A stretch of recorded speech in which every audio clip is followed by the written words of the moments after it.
మాట్లాడే ప్రయత్నం చేద్దాం. అన్న నమస్తే. నమస్తే. సో 27వ తారీఖున ముందుగా మీకు అనుకూలంగా వస్తుంది తీర్పు అని అనుకుంటా ఉన్నారా?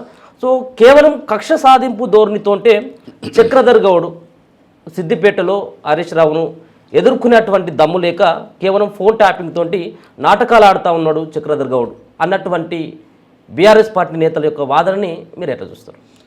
ఈ నాటకాలు ఆడు తెలంగాణకి పరిచయం చేసిందే ఈ బీఆర్ఎస్ వాళ్ళు. ఈ పెట్రోల్ డబ్బాలు పట్టుకొని ఊగుడు, ఇలాంటి కార్యక్రమాలకు పెట్టింది పేరు బీఆర్ఎస్. బీఆర్ఎస్కి నైతిక విలువలేని పార్టీ అది. దాన్ని అసలు రాజకీయ పార్టీగా చూడాల్సిన అవసరమే లేదు. అదొక వ్యాపార సంస్థ అది.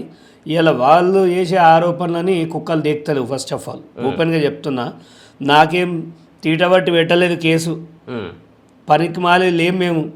నువ్వు ఇప్పుడు జడ్జిలు అవి చేసిరు కదా, అది అబద్ధమా? ఇప్పుడు సుమోటోగా కేసు తీసుకుంది కదా, అది అబద్ధమా? దాంట్లో ఏం లేదే 10 నెలలు వాళ్ళని లోపల పెట్టిరా. వాళ్ళు పిచ్చోళ్ళ చేసిన రాధాకిషన్ రావు స్టేట్మెంట్ ఇవ్వలేదా, కన్ఫెస్ చేయలేదా?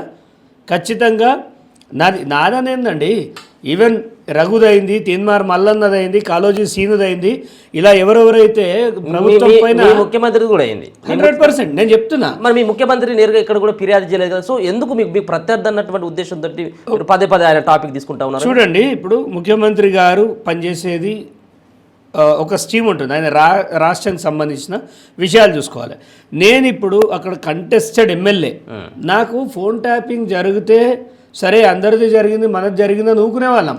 కానీ నువ్వు దాన్ని ఆధారితంగా చేసుకొని నన్ను హింసకు గురి చేసినావు. మీరు పాయింట్ అర్థమవుతుందా? ఇప్పుడు ఒక వ్యక్తి ఫోన్ ట్యాప్ చేశాడు అంటే, విన్నాడు వదిలేశాడు అంటే నో ప్రాబ్లం. నువ్వు దాని ఆధారితంగా నేను పోయే చోట ఒక టీమ్ ఆఫ్ పీపుల్ని సెట్ చేసి అక్రమ కేసులు సెట్ చేసుకుంటూ పోతే నేను చెయ్యని తప్పుకు నేను శిక్ష ఎందుకు అనుభవించాలి జైల్లో? నేను దానికోసం పోరాడుతున్నా. నేను నిజంగానే తప్పు చేసి ఉంటే నోరు మూసుకొని కూర్చుంటుంది. నేను ఏ తప్పు చేయలేదు కాబట్టి ఈ తప్పుడు అసలు ఏం జరిగింది, వీళ్ళు ఇంత ఫోన్ ట్యాపింగ్ చేయాల్సిన అవసరం ఏమొచ్చింది, నన్ను ఇంత హింసకు గురి చేయడానికి నేను ఏ పాపం చేసిన అంటే సిద్దిపేటలో పోయి నిలబడడం తప్ప? అది వాడు అబ్బా జాగిరా? ఎవడబ్బా జాగిరి? సిద్దిపేట చదువుకున్నా, నాకు తెలివి ఉంది, ప్రజలను మెప్పించిన, వేస్తే ఓట్లు వేస్తారు, వేయకపోతే వేయరు. అందరూ మీరు పెద్ద ఎమ్మెల్యేనో ఎంపీనో మంత్రినో కాదు కదా, మీ ఫోన్ ఎందుకు ట్యాపింగ్ చేయాల్సి? అరే చేసిన ఉన్నాడు కాదండి. ఎందుకు ప్రతిసారి మీరు అడ్డుపడ్డటువంటి పరిస్థితి కాదు? 4 సార్లు ఆయనకు ఎదురుగా వెళ్ళి పోటీలో నిలుస్తున్నటువంటి అభ్యర్థి కూడా గారు. సో ఎందుకు మీ ఫోన్ ట్యాప్ చేయాల్సినటువంటి అవసరం ఉన్నది? సిద్దిపేటలో ఇంకా చాలా మంది ఉంటారు కదా. ఎవడు వాళ్ళలేదు. ఫస్ట్ టైం వీడు ఇట్లెట్లా వస్తుండనే భయం. ఇప్పుడు నేను వచ్చిన తర్వాతే కదా 1,00,000 మెజారిటీ వచ్చిందా 2023లో? రాలేదు. ప్రతిసారి చూసుకోండి, టిల్ వైఎస్ రాజశేఖర రెడ్డి 2004 నుంచి మొన్న 2018-19 ఎలక్షన్స్ ఆ సమయానికి చూసుకోండి, అప్పటిదాకా ఆయన్నే టాప్లో ఉన్నాడు. మరి 2023లో ఎందుకు టాప్లో లేడు? ఎవడు భయం? మీరు ఒక వీడియో చూడండి, 2023లోనే ఎలక్షన్ తర్వాత ఏమంటున్నాడు ఒక కార్యకర్తతోటి, వాళ్ళ కార్యకర్తతోటి, అరే నువ్వు బీఎస్పీకి ఓటేయమని చెప్పినవాట కదరా అని అన్నాడు. ఆ వీడియో ఉంది, మీరు చూడండి, సోషల్ మాధ్యమాల్లో ఉంది. ఎందుకు బీఎస్పీ పేరు ఎత్తిను? బీఎస్పీలో నిలబడ్డది వాడు ఆ టైంకి నేనే కదా. మరి నువ్వు కాంగ్రెస్ పార్టీ పేరుంది వెళ్ళి వాళ్ళ కార్యకర్త బీఎస్పీకే ఓటేయాలని ఎందుకు చెప్పిండు? నా సింపుల్ క్వశ్చన్ అడుగుతున్నా. ఇప్పుడు మీడియా యొక్క అటెన్షన్ లేక అక్కడ కొంతమంది మేనేజ్ అవ్వడం వల్ల చక్రధర్ పేరు అనేది అక్కడికే ఆగిపోయింది. అక్కడనే ఆపేశాడు అతను, బయటకు రానివ్వలేదు. కానీ ఒక రోజు అనేది ఉంటుంది, పాపం మండుతుంది. ఈరోజు ఏ పేపర్ చూసినా ఏ మీడియాలో చూసినా నా పేరే వస్తుంది. దేన్నైతే నువ్వు ఆపి నష్టం చేయాలనుకున్నావో అదే ఇవాళ నీకు నష్టం జరుగుతుంది. నన్ను ఆ రోజు ఫ్రీగా వదిలేసి సరే చూసుకుందాం రా ఎలక్షన్స్లో అని స్పోర్టివ్గా నువ్వు అనుంటే సో ప్రజలు తేల్చేవాళ్ళు, నా భవితవ్యం నీ భవితవ్యం. నువ్వు అడుగునా నన్ను అడ్డుకున్నావు. సాక్ష్యాలు ఎలా తయారు చేస్తాను చెప్పండి? ఇలా చాలామందికి జరిగింది. చక్రధర్ మాత్రం ఊరుకోలే. ఖచ్చితంగా నాకు న్యాయం జరగాలని పట్టుబట్టిన. ఎంతోమంది ఈ దేశంలో కన్జ్యూమర్ కోర్టును ఆశ్రయించారు. మీరు గుర్తుపెట్టుకోండి, ఒక నష్టపోతే ఒక ప్రోడక్ట్ ఇది కొంటే డ్యామేజ్ అయితే ఊరుకుంటారు. కానీ ఈ దేశంలో ఒక రూపాయి కోసం సుప్రీంకోర్టు పోయాడు. హైకోర్టు సుప్రీంకోర్టు పోయి గెలిచిండండి.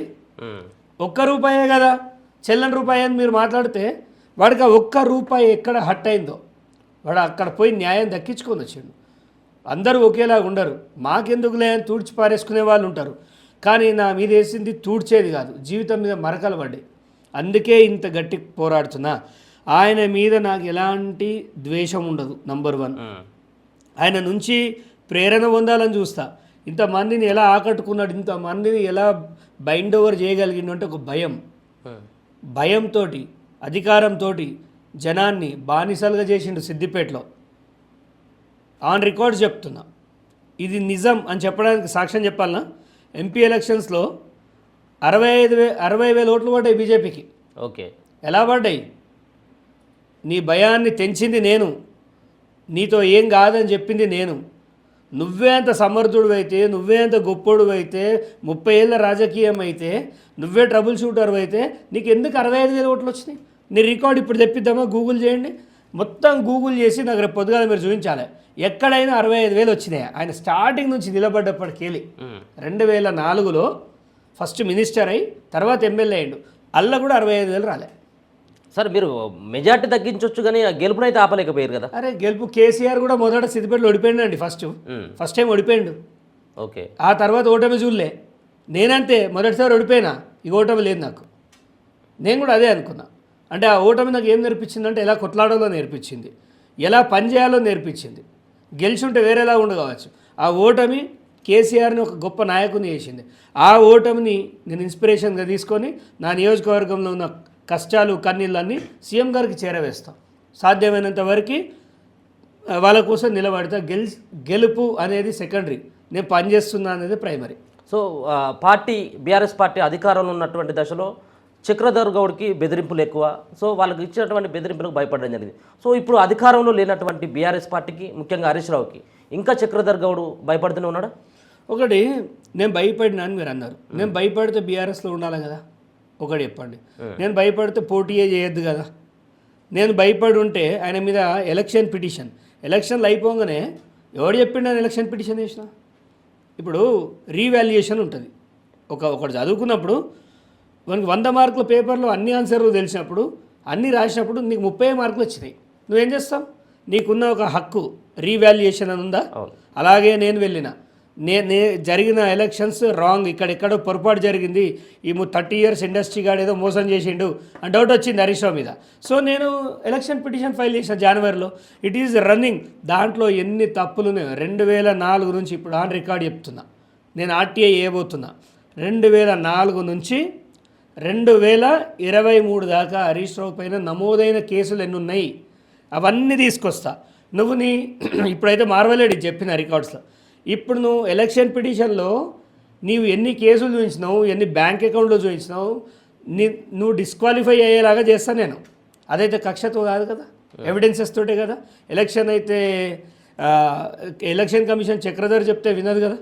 సో నేను ఏ పని చేసినా విత్ పేపర్ విత్ ఎవిడెన్స్ చేస్తా.